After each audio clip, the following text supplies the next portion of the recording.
Gente, que tristeza, né? Aconteceu o que eu mais temia e aconteceu de com força, vai ser o tema desse vídeo aqui, né? Esse vídeo é a análise do quinto episódio de Anéis de Poder, o quinto episódio da primeira temporada, né? E nesse tipo de vídeo eu falo mais sobre a narrativa, sobre os aspectos técnicos, eu comento a trama.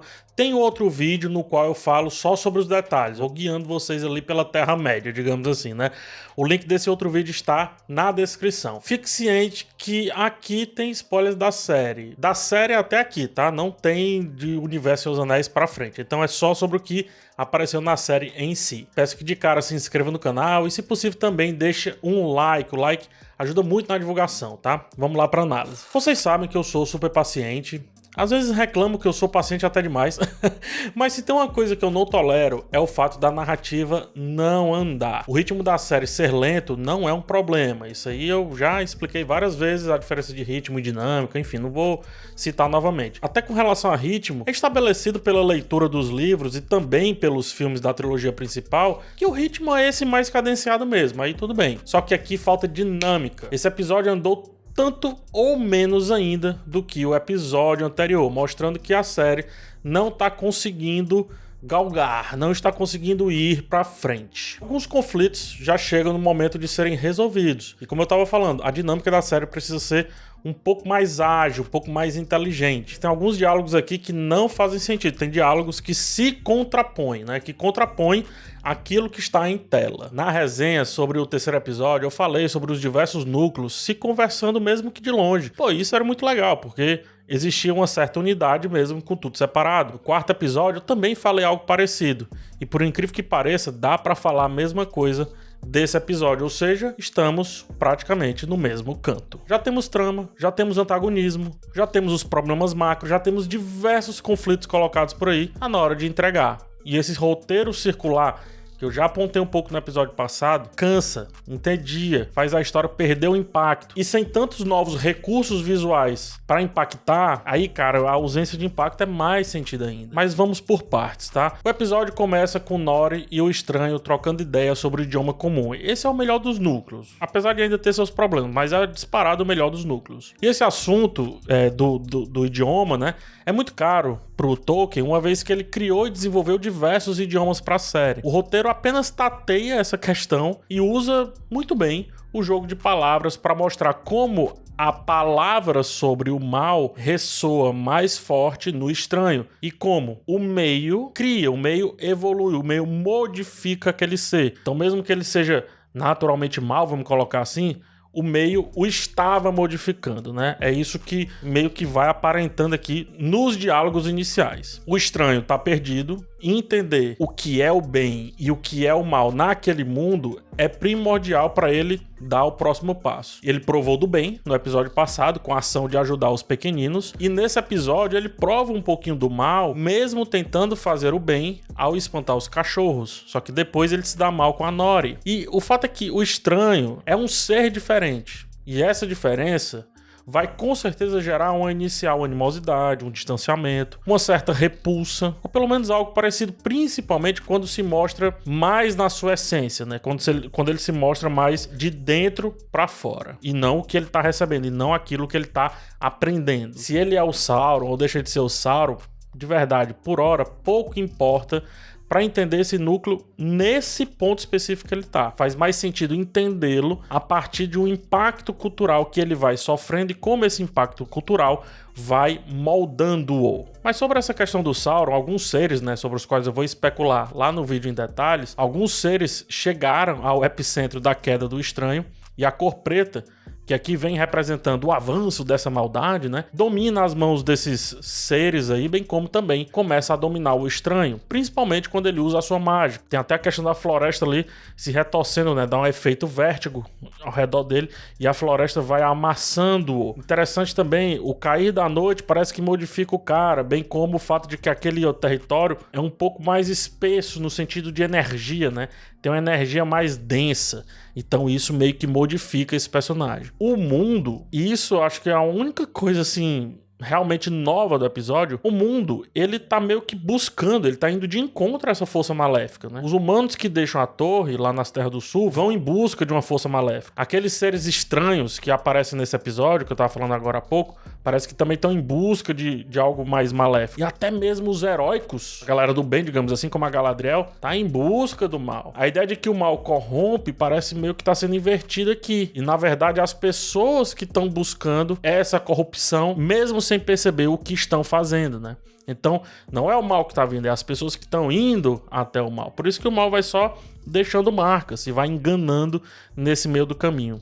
Essa percepção é legal. E esse núcleo inicial se fecha com a única sensação real de avanço ao mostrar o mapa e ao mostrar a canção. A canção e o mapa também, né, diga-se de passagem, são coisas super tradicionais em Seus Anéis, porém, ao parar, quando eles param ali depois de andarem, depois de cantar e aquele negócio todo, vem de novo a sensação de um avanço circular, de que as coisas vão, mas voltam. Vão, mas retrocedem. A Nori se mostra cegamente empática com o estranho no episódio passado, e desde o começo, eu diria, e isso já lhe rendeu bons frutos, né? Foi o grande pra cima do episódio anterior. Quando ele, visivelmente sem querer, a repele em um pulso mágico, e isso por culpa dela, porque ela foi teimosa em colocar a mão no meio de algo bizarro que estava acontecendo, aí ela corre dele. Ela quebra a sua empatia tradicional e o rechaça. Eu vejo isso como o roteiro querendo fazer esse desencontro, querendo forçar esse desencontro da Nori, mas não achando um jeito mais elegante, não achando um jeito mais fluido de conseguir realizar esse ponto, né? Eles queriam muito que a Nori se afastasse dele, e talvez por isso ele se visse meio que como mal e pronto. Mas o texto foi ferido para eles conseguirem impor esse marco, digamos assim, né? Esse ponto de virada nessa jornada aí. Saiu pela culatra. Falando rapidinho do Adar, outro que também não avançou, ele fez uma ceninha para mostrar como tem apreço pela natureza, a questão do sol, da luminosidade e tudo. E ele tá passando por uma transição de arquétipo, né? Então essa cena vem muito só para definir que realmente esse cara também está se corrompendo, né? Tem o lance do empurrão que ele dá no dono da taberna, empurrão ainda um pouco sem explicação, porque o cara fala que ele é o Sauron, que vai venerar o Sauron, e aí ele repele o cara e depois pede pra provar sua lealdade. Eu acho uma cena super bagunçada. Eu peço até desculpas por isso, porque dessa cena eu não consigo extrair nada. Até de outras cenas mais bagunçadas eu tiro alguma coisa, mas dessa não dá pra trazer muita coisa. Então vou parar por aqui. No outro episódio, se eles avançarem com o Adar, eu volto a falar sobre. A Bronwyn, ela tenta convencer os seus de lutar contra essa força, né, o Adar. Essa força que vem chegando, né, que vem causando terror ali. Só que ela faz isso de uma maneira terrível. Arondi, ou Arondi, não é aceito por aquele povo. Isso foi estabelecido no primeiro episódio. Subir num palanque com ele ao lado, inclusive trazendo uma informação dele, a partir dele, talvez tenha sido a pior decisão dela. Ou isso, ou o roteiro esqueceu da treta que foi estabelecida. E tinha como fazer isso de uma maneira mais elegante, de novo, falando essa palavra. Era só colocar o Arondi executando uma grande ação, que até teve no episódio passado, só que de frente para aquele povo, mostrando que ele talvez não seja, não precise ser tratado mal, né? Ela trata ele bem, mas não necessariamente isso é transferido pelo povo, muito pelo contrário, como de novo a gente já viu no primeiro episódio. É evidente que por isso metade dos sulistas desistem de enfrentar aquela força e preferem seguir a certeza de um sucesso, que depois se demonstra um erro. Mas é aquilo que eu tava falando, né? Eles estão sempre indo de encontro ao mal e por isso sucumbem às trevas e provavelmente, mesmo cientes disso, eles acabam surpresos, né? Surpresos com o que aconteceu no desenrolar ali da cena com o Adar e o negócio todo. A outra cena nesse núcleo, eu acho que é ainda mais forçada, porque é quando o jovem Tel, ele mostra a espada pro Arondi, que num passe de mágica, vira e revela um monumento justamente com essa espada do lado deles, bem do lado. A direção poderia ter ajudado o roteiro, dando um pouquinho mais de espaço entre as cenas, pra grande revelação fazer um pouco de empenho, né? Podia trazer um flashback específico mostrando como o Arondi já viu aquela figura. Afinal, ele conhece bem aquelas terras, beleza, mas custa nada. Flashbackzinho, resolve facilmente. Mas ele preferiu mostrar no primeiro resultado do Google, né? E aí ele clicou lá no primeiro resultado do Google e tá aqui, cara. Tá aqui. O diálogo entre ele e o Theo é uma filosofia barata, uma filosofia simples. É o lance do copo meio cheio, do copo meio vazio, dito com outras palavras. Só que, pelo menos, esse diálogo leva para um caminho mais assertivo. É um diálogo certo para aquele momento. Diferente do núcleo da Galadriel, sobre o qual eu vou falar agora. Se teve um núcleo que se perdeu completamente em repetições vazias, esse núcleo foi Númenor. Halbrand, ele não quer ir, isso nós já vimos nos episódios passados, sem estabelecer tanto a passagem de tempo. O núcleo parece que avança na velocidade da luz, mas talvez de tão rápido, não aparece para os olhos dos espectadores, né? Tipo Sei lá, é tipo o golpe dos Cavaleiros Zodíacos, sabe? Mais rápido que a luz e tal. O Halbrand, ele já tá afiadíssimo ali na função dele, né? Como ferreiro. Já venceu as tretas com os locais, inclusive. Não tem mais treta, tá tudo certo. Já definiu a sua vida, já se assentou, né? Tá tudo bem pra ele, tá na praia. A Rainha Regente chama tanto ele quanto a Galadriel. E aí é que as coisas começam a desandar. Ela, a Galadriel, no diálogo com a rainha e com o Halbrand, mostra que tá enganando a rainha. Mas mesmo assim, a rainha insiste no acordo. O que é sem noção, porque há um episódio, a rainha desconfiava muito da elfa. E se esse diálogo não foi o motivo para essa desconfiança voltar, pra rainha voltar atrás, então eu não sei mais o que é, né? Mas não é nem o pior ponto. O pior ponto é no diálogo que a Galadriel tenta convencer o Halbrand. Aqui a coisa se mostra muito complicada. Galadriel fala pra ele parar de brigar contra ela, passarem então a brigar juntos contra algo, né? Aí que algo? Esse algo tá na cabeça dela. É por isso que fica difícil dele entender a situação. Ele não sabe nem que forças são essas ainda. Ele não demonstrou até agora confiança na Galadriel. Então ele não tem como aceitar que é o Sauron. Ele não viu a Palantir. Então a montagem dá a ideia de que esse núcleo do Arond e esse núcleo dos Sulistas talvez estejam se passando antes. Só isso vai justificar esse diálogo ser um pouco mais organizado. Não fica claro, é apenas uma sugestão. Tanto que quando ele tá falando, a montagem vai lá no núcleo do Arond e do Adar. Se for isso, ok. Esse começo do diálogo fica um pouco mais tranquilo. Só que aí vem outra filosofia barata. Roteiro e tela brigaram. Se desentenderam, tá? A Galadriel diz que pra achar a luz, tem que se tocar a escuridão primeiro. Faz sentido. A luz é como se fosse um interruptor que você liga, ilumina, né? Então primeiro é a escuridão, ok. A montagem se atrapalha um pouquinho porque eles mudam rapidamente de tom ali na conversa. E aí o diálogo também se aquece assim rapidamente, vai do 8 a 80 muito rápido. Aí ele pergunta por que ela continua a lutar. Ela responde que luta porque não sabe parar, coisa que ele aparentemente aprendeu, mas ela, por algum motivo, quer que ele lute. Porque ela disse que a tropa se amotinou contra ela nesse desejo de vingança que ela vem tendo, né? Ela disse que o Elrond, seu melhor amigo, conspirou pro exílio dela. E disse que fizeram isso porque não conseguiam mais distingui-la do mal que ela vinha combatendo. Aí ele diz que sente pelo irmão dela, sente por tudo, mas ela rechaça, dizendo que isso não adianta. E continua dizendo que nada vai fazer a dor dele diminuir. E aí por isso ele não encontrará paz lá em Númenor. Então ela diz que só há paz para quem atravessa o mar. E aí diz também que lutou séculos e séculos enquanto buscava por essa paz dela.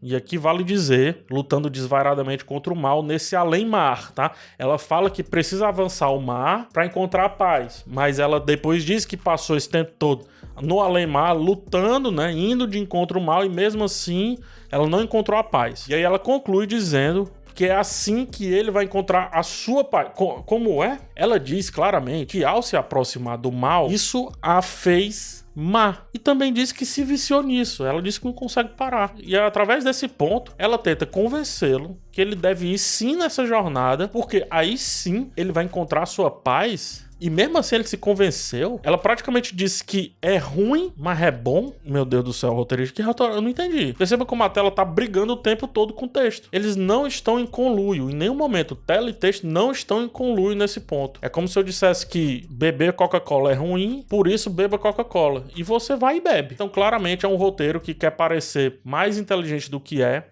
e se perde nas próprias palavras. É do tipo, vamos lutar contra o mal, mesmo que isso faça a gente ficar do mal. E ele ainda decide ir. Aí eu fico doido.